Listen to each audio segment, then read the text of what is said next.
Just the facts without the spin. You're listening to Leftover Politics, your source for politics in plain English.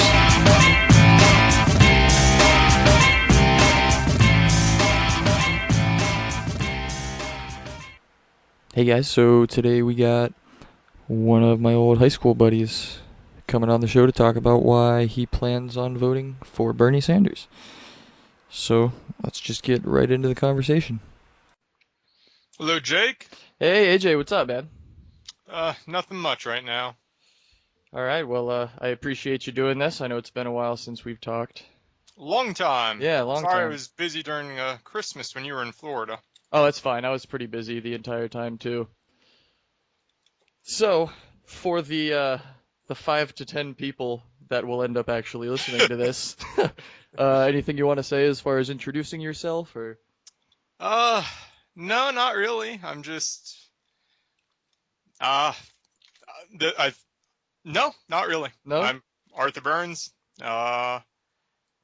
Joining the Peace Corps this coming May. Oh, that's awesome. So that should give you my proof of being a hippie, I guess. No, that's fine. I respect that a lot. I thought about joining the Peace Corps after we got out of high school, actually.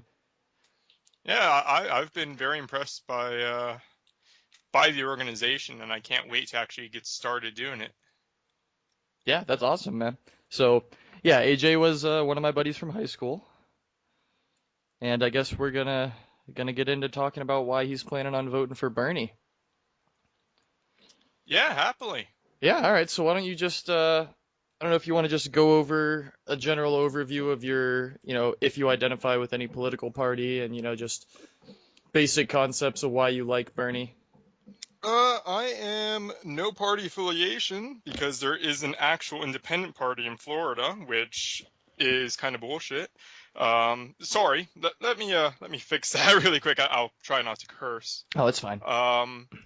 There's no independent party. There is an independent party, which there shouldn't be. So I'm no party affiliated. I just have the ability to vote, but I don't belong to any political party here in Florida. I didn't even change it to vote for Bernie, which I regret a little bit. I kind of would have liked to do that, but I was out of state at the time, so it doesn't even matter. But yeah, the reason I support Bernie Sanders is because I really liked the socialist model of Europe. It worked pretty well. I felt very welcomed there. The streets were a lot cleaner than here, and the system just seemed to work better. For example, when I came back to the States, I was able to get 300 euros because that is what I had paid into taxes for their health system, but I never ended up using it. So I got that money back. The German model is very fair. It works very well. And I just had a really good time in Germany. So my only experience with socialism was that it's pretty nice.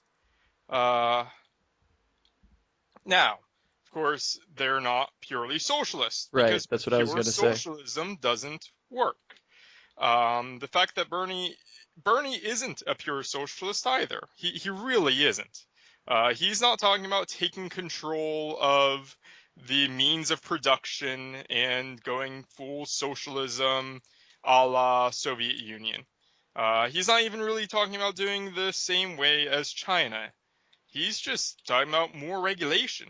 And that's and a system that works well for people, for the regular Joes. And that's a system that I think I can get behind because that's pretty much how the European socialist countries do it. Okay. I know you said you were in Germany. I feel like Germany is a country that isn't talked about a lot. Do you know specifics on how their healthcare system works in comparison to like Denmark or Sweden, or are you not that knowledgeable on it? I'm not that knowledgeable. I know I had to pay into it. They took some money out of my paycheck while there. And since I never ended up using their national healthcare system, I got some of that money back. It might not have been purely because of the healthcare. I think that's just how the guy explained it because it was easier that way. Um, But yeah, I got some of my money back. Okay. So what's your opinion on the Affordable Care Act right now? Or if, I don't know how much you've looked into it as far as what Obama is doing to socialize healthcare.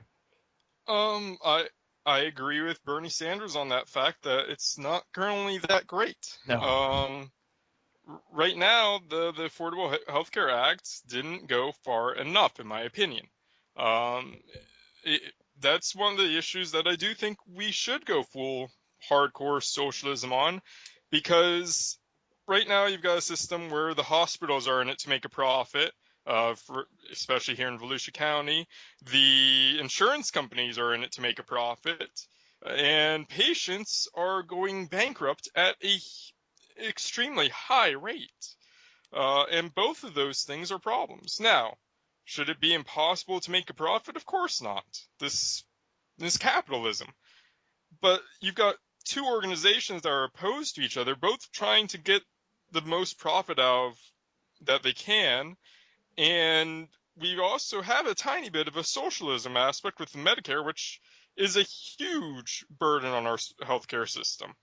And so the fact that we did this Affordable Care Act where we mandate you have insurance, which I think is, I don't know how the Supreme Court argued that that was illegal. I think that is a huge mistake from the Supreme Yeah, Court. it's technically not Um, legal. I forget the name of the law, but I actually just went through getting some insurance licensing for a job I'm going to be starting, and there was a Supreme Court decision a long time ago that said insurance was to be regulated state by state. So as soon as the Affordable Care Act was passed, he got sued, and that's why they're working on it again and they're passing it again. Although I think its most recent thing stands, and the Supreme Court most recently said it's not a tax or anything like that, and Yeah. they allowed it. Um, but no, it sucks. I have a few friends that had parents in the insurance business, and it's just ridiculous. They made it off great. The insurance companies did great. Healthcare billing and all of those guys, they got a bit screwed. Um, it's not a good law. It's just not.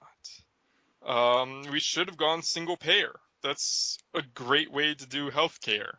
Um, the UK system has some problems, yes. Every system has some problems. All of them do. They all always will. But it's better than what we have right now. And I know you're going to come out and say, oh, but we have the highest standard of healthcare in the world. And that's true. We also have the highest standard of a lot of things in the world because we're pretty damn great. American exceptionalism is definitely a thing.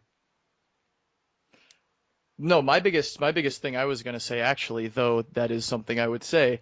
Um, I was actually going to go into talking about how people's premiums and deductibles have been shooting through the roof since the passing of the Affordable Care Act.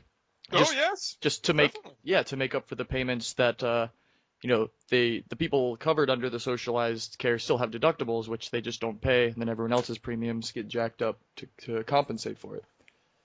I know personally, my father, his business, he's on insurance through them, and he got a raise, but the amount he's paying in for his health insurance to that company went up twice the amount of his raise, because it's the Affordable Care Act.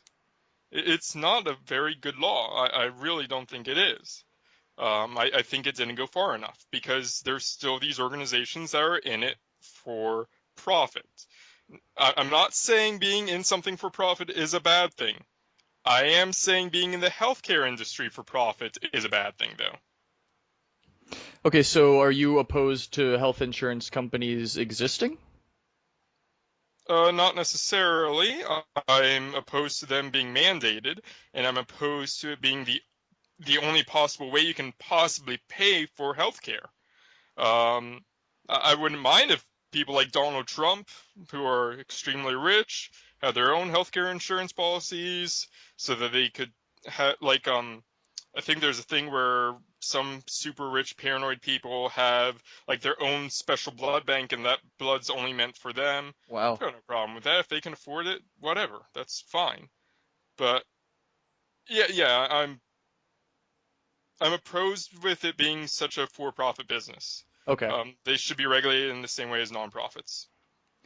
So I guess my question to you about that is then if you get rid of some of the incentive for people to go to med school and become doctors, how do you regulate the supply of medical care against the demand that will be shooting through the roof given a I don't socialized healthcare system? I don't think that truly is an issue. I believe that doctors in other countries still make a pretty good living.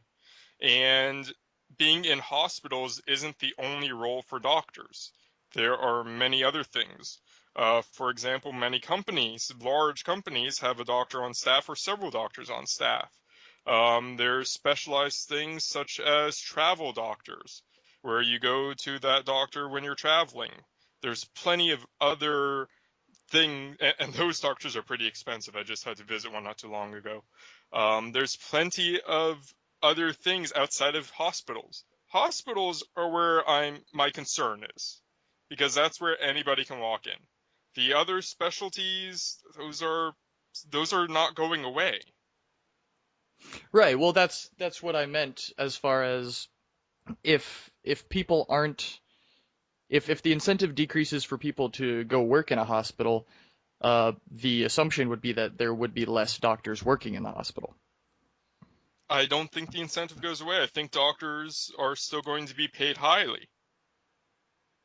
Okay. It's not the cost of it's not the cost of paying doctors that are No, the no, biggest thing in healthcare. it's the cost of all the administrative nonsense. I mean, Yeah, there are plenty of hospitals that the large majority of their profit goes to paying lawyers and accountants and compliance officers and all that yes, stuff.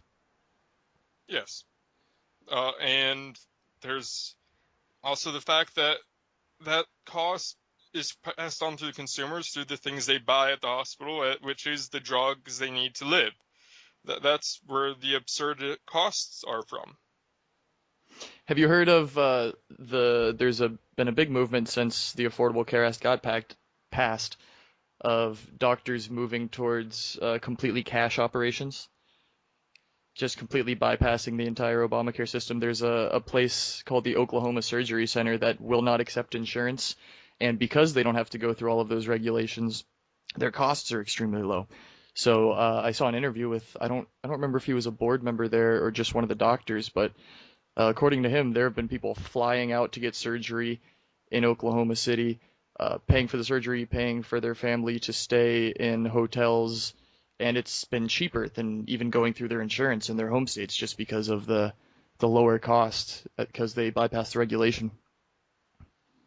Well, there's a lot of other things that aren't just regulation that causes hospitals to need lawyers and administration. How do they deal with malpractice suits and the like? That's one of the biggest risks in the medical profession, is the fact that we're so litigious in this country.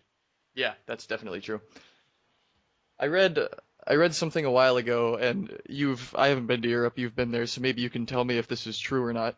He was talking about Britain specifically. I don't know if it's the same in Germany, but from what I read over there, the system is if you sue someone and lose, you not only have to pay whatever the judge orders you pay, but you also have to pay the other party's legal fees, which I thought was a wonderful system because it just gets rid of all just the little, what word do I want to use here? The stupid lawsuits, for lack of a better word, just people Yeah. suing for no reason. I don't know if that's actually true, but if it is, that's a wonderful system. That seems like a completely reasonable thing to do, and I think we should have that in this country. Definitely kill down a lot of the lawsuits. I don't know whether that exists. I was not in any sort of legal sort of thing. Didn't get And sued while you were over there? yeah, no, and didn't sue anybody. Uh, so I've got no knowledge of that. Okay. Well, I want to move on to something that we've kind of discussed before, just through Facebook comments, which is the minimum wage hike. I want to get your opinions on that. Well, a lot of the things I see against the minimum wage hike are those silly memes that say, "Oh, this EMT gets paid $16.34 an hour, and you think you should be paid $15 for making a hamburger?" And And that's disingenuous. It's like, I think that guy's worth more than $16.34 an hour. It's crabs in a bucket. It's all crabs in a bucket. I think the biggest thing that the Panama Papers showed was the fact that wealth doesn't trickle down at all. They just seem to hoard it. How many trillions of dollars were stashed away in Panama? Um, we live in an incredibly opulent society. I have my own car. My parents both have their own cars. We are a 3-car household. We each have our own car. It's absurd how opulent that is compared to everywhere else in the world. And we can afford paying people $15 an hour. Yes, a lot of small businesses cannot. I agree, that is an issue. But when everybody is getting more money, they're able to spend more money. If you're struggling to get by, Volusia County, for example, has a poverty rate of everybody almost. The average wage in Volusia County is $22K. That's insanely low. So they have a hard time spending things on frivolous things they don't need. Most income is going to the things they really truly need. And so that hurts mom and pops stores, small businesses the most. Okay, there was a couple things in there you said Yeah, that yeah, I I kind of disagree remember. with. Okay. First, because Sanders has said this a couple times too, and I've never heard an answer to it, because him and all the supporters, and yourself included, you talk about small businesses and wanting to support small businesses, but my question becomes, at what point does a small business stop being a small business and turn into one of these big corporations that deserve to be taxed heavier? Hold on, wait, what? So, you just said you believe the $15 an hour minimum wage, or even if we don't say 15, I believe $15 minimum wage would hurt small business. Yes, 100%. It definitely would. but so do you believe small businesses should still be mandated to do the $15 an hour minimum wage? Sure. Okay. Okay. Because what I've heard a lot is people talking about subsidies for small businesses, helping small businesses out, but taking those subsidies away instantly for these, quote, mega corporations. And I've never heard a line of at what point in a business's growth does it stop becoming a small business and turn into this corporation that deserves to pay more and deserves to be taxed heavier? I think the Affordable Care Act sets that line at 50 employees, and I think a lot of other things do too. That's a reasonable number, although it's not That's for health obviously not insurance, a though. huge business. Honestly, once you start getting more than one franchise, if you have 5 different franchises, 5 different stores of yours under your name, you're no longer a tiny guy struggling to get by. If you have only one store, obviously you're a tiny guy struggling to get by probably, but there isn't any cut and dry line. Obviously, there won't be. Because, there's so many issues with that. I just think, yeah, it's going to hurt small businesses. Sucks to be them. There's other ways they can reduce costs, and $15 minimum wage isn't that much. It really isn't. If you're paying $9, that's $6 extra an hour, is going to hurt depending on the number of employees. But if you only have a few employees because you're a small business, it's not going to hurt that much. Do you think one of the things, like I personally believe one of the things that's going to happen if a mandatory $15 an hour is passed is that one of the cost-cutting measures is just they'll hire less people. Yeah, of course.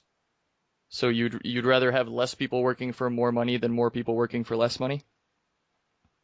Yeah. Okay. I mean, not yeah, but this is going to happen anyways. Walmart, McDonald's, all of them, they're going to automated cash machines, checkout lines, ordering.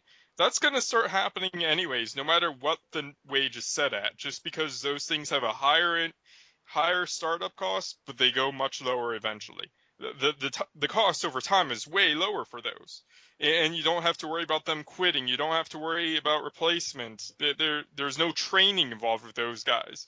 You train one maintenance guy to fix them, and that's it. And he can fix 4 stores worth of cash machines, or whatever you want to call them, the automated checkout. So that's happening anyways. A lot of the no skill jobs are being replaced no matter what. And that's just the march of progress. Yeah, And I agree with that. eventually, we're going to have to find out a new way to treat the economy. We're really not in a scarcity economy anymore. We're really not. If you can go to a grocery store, you're eating better than all of your ancestors combined, almost. Probably going back to grandparents, right? You're eating better than them. You have more options for food. I can go into Best Buy right down the road, and there's so many electronic options and all that. There's a lot of things. Now, those things are scarce still, a lot of them, yes. But we are in an incredibly opulent society with so many things. Yeah, And I agree. people are being replaced. Instead of saying computers at Best Buy, I should have said Appliance Direct and gone to washing machines. How many laundromats are there still? There's a lot fewer than there used to be because washing machines are so cheap and numerous and everywhere. Okay, I had a question. I lost my train of thought there. Sorry. No, it's fine. I like getting your opinion on it. Um, okay, so you think this is going to happen anyways, so we might as well get people the most amount of money while we still can until they get replaced. No. I think this is going to happen anyways. So we need to do this thing right now. That might speed it up, and hopefully we'll be able to fix the system we're in right now. My big thing is looking at the Panama Papers. There's so much wealth that's Yeah. in the world that's just sitting there being worthless. There's no reason to hoard that much. I think it's kind of like have you ever played the game Cookie Clicker? No, I haven't. Okay, well, it's a browser thing. I don't know why it's popular, but it is for some reason. You just click and a number goes up. Eventually, the more you click, the quicker that number rises. I think that seems to be why people hoard wealth. They just like to see the number rise. I have a problem with the word hoard. Like, what do you think people, once they hit a certain level of income, they just take all their money and just shove it somewhere and don't do anything productive with it? I mean, have you seen the Panama Papers? That seems to be what they did. Yeah, I have seen that, but the whole reason for what you were just saying with progress and washing machines replacing laundromats and people being able to replace these low skill jobs is because money gets put into investment and production and research. So I think throwing all of the blame on the wealthy people who are the reason I'm not this throwing all of progress the blame happens. on them. I'm just throwing the majority of the blame. Okay.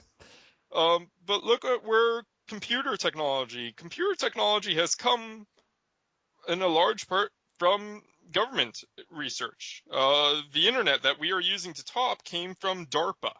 The microprocessors and the like came because of government contracts to companies. A lot of the investments into better technologies come from the government or government regulations.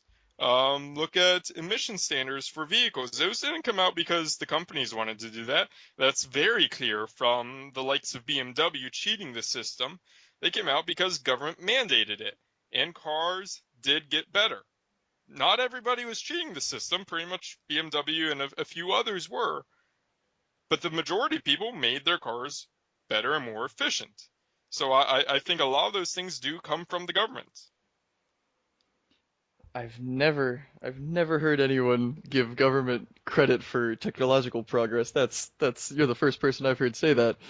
Uh, Have I you never heard of DARPA? no, I know Look it. at all of the things that come from DARPA. I know what DARPA is, but most of the time it's an argument from the other side. I haven't looked into that. I Look at where the computer came from. The right, computer came from targeting computers in battleships. right, That and that's where you got the electronic computers first. I'm not arguing that. Like I said, I haven't I I haven't looked into it, but I feel like maybe the initial idea will come from some sort of government Yeah, private agency, but industry definitely refines it a yeah, lot. The government would have never done the entire internet, but a lot of things, a lot of the technologies that you need for um, visual ID stuff, that comes from government requirements for their databases to go through faces.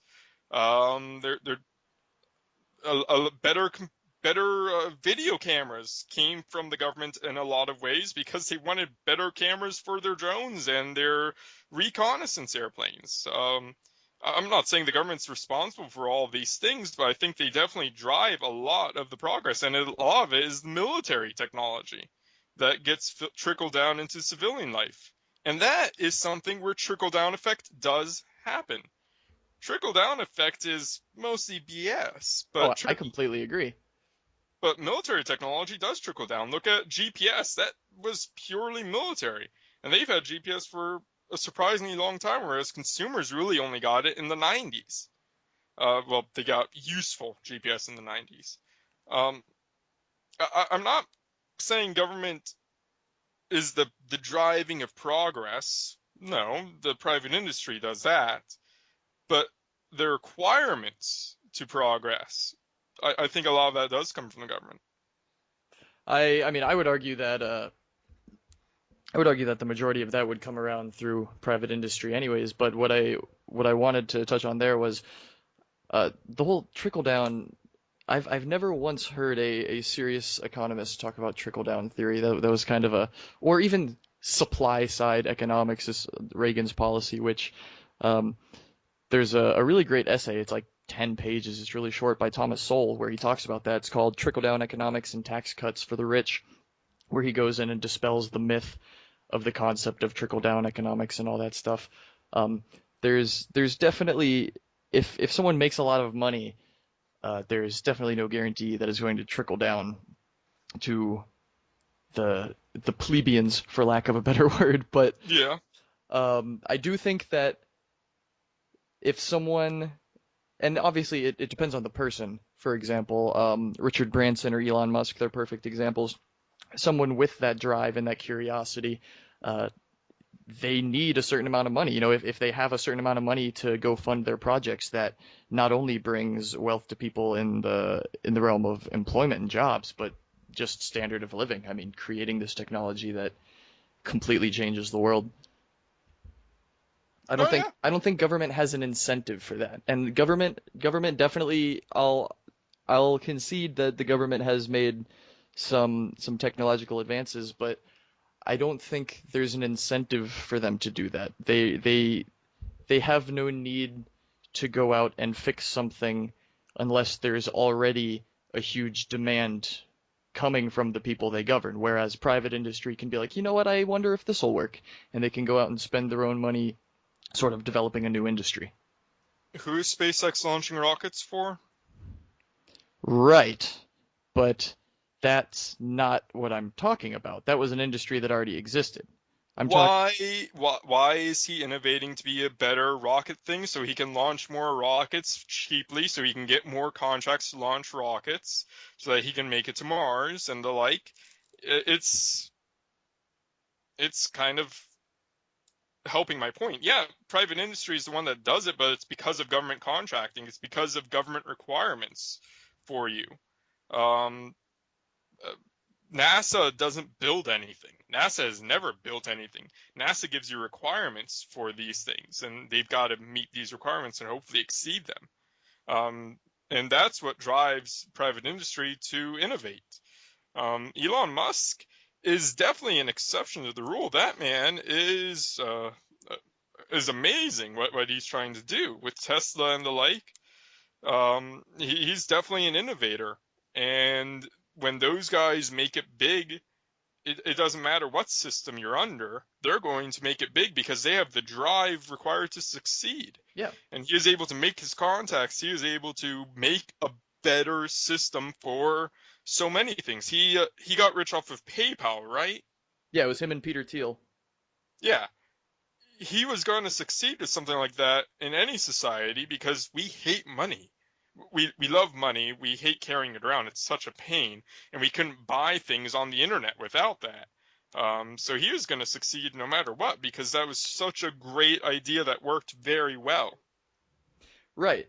But I don't think the fact that he's taking advantage of these government contracts for I don't want to say guaranteed work, but essentially that's what it is. You know, he knows he can get these contracts and get funding as long as he's doing this research. I don't think that's the sole reason he's doing it. I just think it's something he's taking advantage of because it exists. Even if NASA wasn't a thing, even if the government wasn't involved in space exploration, I think this is I mean, obviously that's just conjecture. There's no way to prove that, but I don't think the only reason people go into these industries is because there's already a governmental backing. Sure, that can play a part, especially if it's subsidized industry.